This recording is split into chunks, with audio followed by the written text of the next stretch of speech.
Hello guys, welcome to back माउड्स. आज मी तुम्हाला सांगणार की बिग बॉसच्या घरामध्ये अरबाज पटेल खूपच गुमसुम राहत आहे.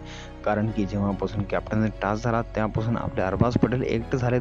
आणि तुम्हाला माहीतच असेल की संग्राम आणि अरबाज या दोघांमध्ये आलेली आहे निक्की मॅडमनं अरबाजची लावली वाट. कारण की कॅप्टन्सी टास्कमध्ये निक्की मॅडम अरबाज पटेलला सपोर्ट करायची होती, परंतु त्याने अरबाजला विसरून संग्रामला केले. आणि कॅप्टन्सी टास्कमध्ये अरबाज आणि संग्राममध्ये धक्कामुक्की झाल्याबद्दल संग्राम दादाला आपल्या चोट आली, त्यांची फ्रॅक्चर झालं हात. त्यामुळे त्यांना आता मेडिकल रूममध्ये घेऊन त्यांना पट्टी करून बसवले आहे. आता आजपासून जे काही टास्क आपल्याला बिग बॉसच्या घरात बघायला भेटणार त्यामध्ये संग्राम दादाची खूपच म्हणजे कमीत कमी इच्छा म्हणजे आपल्याला बघायला भेटणार.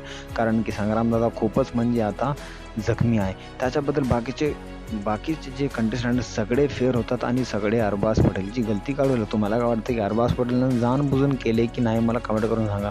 आणि निक्की मॅडम तर म्हणजे आत्तापर्यंत कोणी एवढं बदललं नसेल तेवढी निक्की आता बदलत. तर मला काय वाटतं, मला कमेंट करून सांगा की निक्कीचा हे बिहेवियर म्हणजे जसं बिग बॉसचं एंड होत आहे तसं आता निक्की म्हणजे जास्तीत जास्त TRPसाठी जास्तीत जास्त फॅन वाढवण्यासाठी म्हणजे काही पण करत आहे. तर बघूता आता बिग बॉसचं ही ट्रॉफी कोण घेऊन जाते आणि म्हणजे काय करणार. आता बिग बॉसचं फायनल एपिसोड येत आहे आणि ग्रँड फिनाले जवळच आहे. भेटूया पुढच्या व्हिडिओमध्ये. तोपर्यंत बाय बाय.